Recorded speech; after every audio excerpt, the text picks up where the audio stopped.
upgrade your gear. I was born in Paris, the city of love. Love was everywhere, in the heart-shaped cakes in the bakeries, in the balloons all the street merchants sold under the Eiffel Tower, and in the random rounds of applause whenever someone proposed publicly, which happened like 100 times a day. Yeah, love was everywhere, except our house. My earliest memories are of my parents fighting over the tiniest things, and of Lola, my sister who was 7 years older, distracting me. I got you new furniture for your dollhouse. Let's rearrange it in my room. Why are Mom and Dad yelling? Are they gonna be okay? Of course they'll be okay. Parents fight. This is normal. Don't worry. It didn't feel normal. It felt like my whole world was going to crumble down. And the only stable thing around me was Lola. When our parents eventually divorced, Mom moved to Italy to become an opera singer, and Dad soon realized his mistake and spiraled. He locked himself up in their room, and we rarely saw him. From that moment onwards, Lola became my unofficial parent. You cannot eat ice cream before dinner! You're not my real mom! Why did you fail math? I spent my whole week tutoring you! You're not my real mom! It's fair to say, I drove Lola crazy. She was forced to become my mother at a very young age, and I could be a brat. Also, I kinda ruined her plans for the future and her relationship with her very serious boyfriend, Jordan. Jordan and Lola had planned to go away to college together. Seeing that Lola had to work and take care of me since our dad was useless, Jordan left her and went off to college on his own. I'm sorry, Lola. There isn't a place for both me and Cece in your life. This is it for us. I felt guilty that Lola had lost both her boyfriend and her dreams, so I no longer wanted to give her a hard time. I started paying attention in class, helping her around the house, and even preparing her favorite meals and desserts. Ugh, there is no love like sisterly love, Cece. Never forget that. We only have each other in this life. One day, as I was working at my part-time cashier job in a coffee shop, I noticed a very rich-looking guy staring at me. I could feel his gaze without even lifting my head. Naturally, I decided to stare back until he got uncomfortable and broke eye contact. But he was a tough opponent. Give it up, creep. Didn't your mommy teach you it's rude to stare at people? But he still didn't flinch. He insisted on being in the line I was serving, even though the other one was empty. One Americano, please. Will that be all? How about your number on the side? I just stood there with a poker face until he finally gave up and said, Yes, that will be all. One Americano coming up. Name? Ben. That'll be €4, Ben. He gave me 100 and told me to keep the change with a wink. Nice try, jerk. If you think you can buy my number, you're sadly mistaken. Take your stupid money. I'm just a generous tipper, girl. But I will get your number eventually. And by the way, your eyes are gorgeous. And then he left. I wish I had shoved that change in his stupid face. Oh well. I could just use it to buy Lola something nice. This rich jerk kept coming back every day, and I'd always notice he had bodyguards waiting outside the shop for him. One day he came in when the place was empty. I won't leave until you give me your number. Then I hope you brought a change of clothes and a toothbrush. You know, Cece, not to be a self-centered jerk, but I'm a great catch. If you're so great, why are you so desperate to get my number? Determined is a better term. I enjoy a hard challenge, and I just can't get you out of my head. Then get a new head. I would, but I have great hair. You're not getting my number, weirdo. We'll see. For the next few weeks, he showed up with extravagant gifts, like a full mariachi band or roses that filled up the stores and customers couldn't get in. My boss finally snapped and told me to handle the situation or I was out. Of course, I couldn't get fired. I had to help Lola with the household expenses. So I caved and gave him my number. I'd just block him later. When I told my coworkers what happened, they all burst out laughing and started showing me his pictures on the internet. Turns out he wasn't just a rich kid, but a famous actor as well. Apparently, he had bought the staff's silence because he didn't want me to go out with him simply for being famous. To my surprise, he wasn't that big of a jerk either. He was crazy romantic, like crazy romantic. One day, I mentioned that I was craving pizza, so he insisted on going to Napoli for lunch. I thought he managed to get last-minute tickets on a plane to Italy, but turns out we were going with his private jet. You know, Cece, when I first met you and realized that you didn't know who I was, I felt truly alive. I had a rare opportunity to introduce myself however I liked to someone who didn't already have some opinions about me. Well, for future reference, you didn't do a great job at it. He came off as a creep. Yeah, you made that very clear. Don't worry. He was sweet, charming, and attentive, and I found myself falling for him. I was hesitant to bring Ben home to see our poor house and meet my useless dad. Only when I made sure he actually loved me and accepted me no matter what, I invited him to dinner. But Lola wasn't too enthusiastic about him. You're spending too much time with him, Cece. Boys are trouble and a distraction. You should be focusing on your studies to get into a good college instead of dating flamboyant stars. I'm not a kid anymore. Don't worry about me. Also, I can do both. Then, Ben and I went public, and he started taking me to all his premieres and movie sets. Sometimes, I would miss school and travel with him wherever he went. Lola was furious about this. I did not break my back to keep you in school and give up on my dreams so you can live in some stupid fairy tale with a boyfriend. Fairy tales aren't real. I'm grateful for the things that you've done, but you can't keep holding that over my head. You also chose to do this, and I try to pitch in. You're welcome to stop caring for me now and go back to school. You're an ungrateful brat, Cece. You just met this boy. You're not his first love, nor the last. Don't get too used to this lifestyle, cause it won't be long before he drops you. Then we'll see what you'll do, kiddo.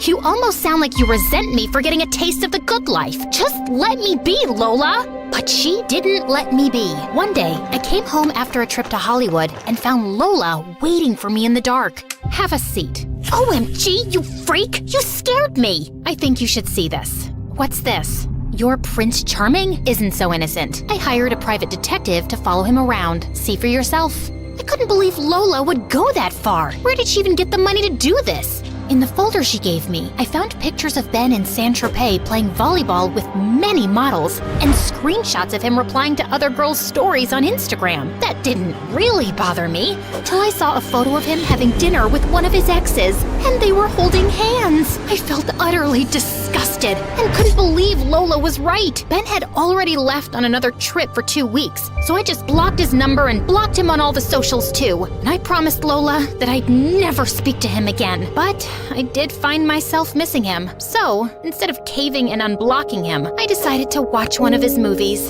So, one evening, there I was, engrossed in his latest spy film and a family-sized pizza topped with pepperoni and my salty tears, when I caught a glimpse of something outside my window. It was Ben, swinging from a rope off the roof like a low-budget action hero. I quickly opened the window before he fell down and smashed his most valuable asset, his money-making face. What are you doing? Well, it was impossible to reach you by any normal means, and Lola wouldn't let me in, so I thought I could swing outside your window until you tell me what's wrong. Do you think I'm stupid? Do you think I wouldn't know about your affairs? What the? You heard me. I know all about Saint-Tropez and your DMs with other girls, and the dinner with your ex. I showed him the pictures, and to my surprise, he burst out laughing and tussled my hair. You dummy, you. Well, first, these so-called models are my cousins. Gross. I can't help it if we're all a good-looking bunch. Secondly, these DMs are made by a very famous fake account. Everyone on Earth knows this person is acting like me. How did you even miss this? Okay, fine, but what about the dinner? How are you going to justify that?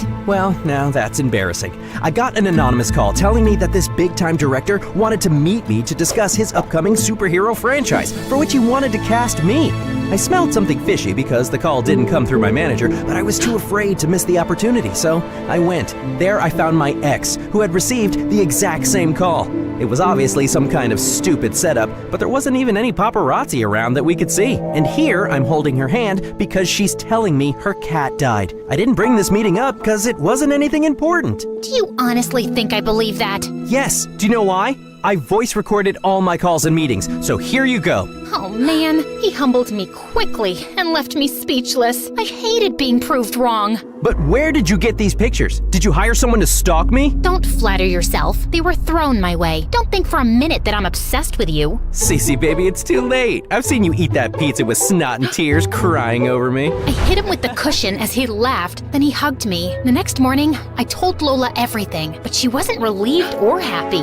And you believe him? You're so naive, Cece. Well, I know him more than you or your private detective. He's an honest guy who loves and spoils me. Can't you just be happy for me? You're my sister. Is that too much to expect? Lola looked at me and then sighed. You're right. I suppose I can give him a chance. I was only trying to protect you. He seems too good to be true. I know, but maybe I lucked out and he doesn't have any skeletons in his closet? Yeah, maybe. But just as I thought everything was on track, it all exploded in my face. One morning, as I was watching the news, I saw a picture of Ben's father shaking hands with some thug. In the latest Hollywood drama, the famous businessman, also known as Ben's father, is allegedly smuggling illegal goods and accepting bribes. Does this mark the fall of his empire and possibly Ben's reputation and career too?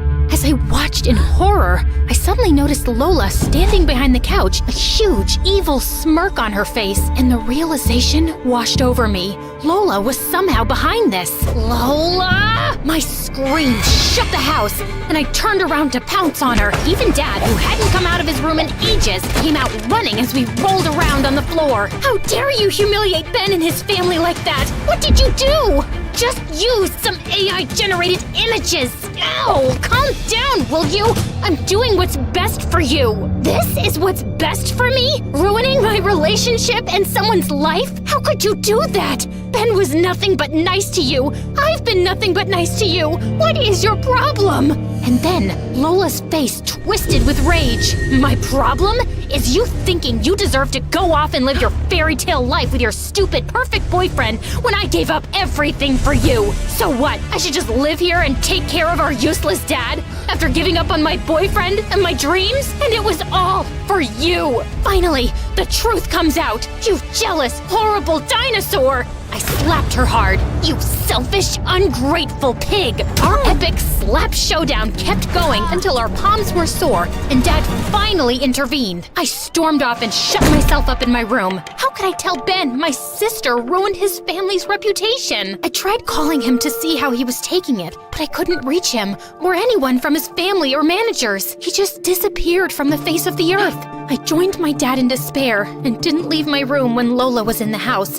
And I certainly didn't leave the house. One night, as I was watching one of Ben's films, I heard loud knocks on the door and police sirens outside. Dad and I got out of our rooms quickly, only to find the police taking Lola away. You're being detained on suspicion of defamation through made-up evidence. You have the right to remain silent. Lola, I swear, I had nothing to do with this. I know, Cece, I did. Lola turned herself in? But why? I rushed to prison after her and waited until I managed to see her. Why did you do that? I couldn't bear seeing you so miserable. I already lost Mom and Dad, and I can't stand the thought of losing you too. I was afraid you'd go off with your prince one day, and I'd be alone and miserable, and I got really jealous and selfish. Ben made you happy, and you deserve that. Now that it's public his father was framed, I'm sure he'll turn up again. I was speechless. I believed Lola regretted what she'd done, but she had to pay the price for it now. And Ben would get to hear that it was Cece behind everything and would make sure he stayed away from me forever. But one day, as I was leaving the police station after visiting Lola, I bumped into Ben. I thought I'd never see you again. My family and I were advised to stay low and not to talk to anyone till the matter was cleared up. Now I'm here to pay Lola's bail, and we're dropping all charges against her. What? Why would you do that? Because she turned herself in, so she obviously regrets it. And because I love you, and she's your sister. And because I'm confident that I can win her over too. I wore you down, didn't I? You sure did. And I love you too.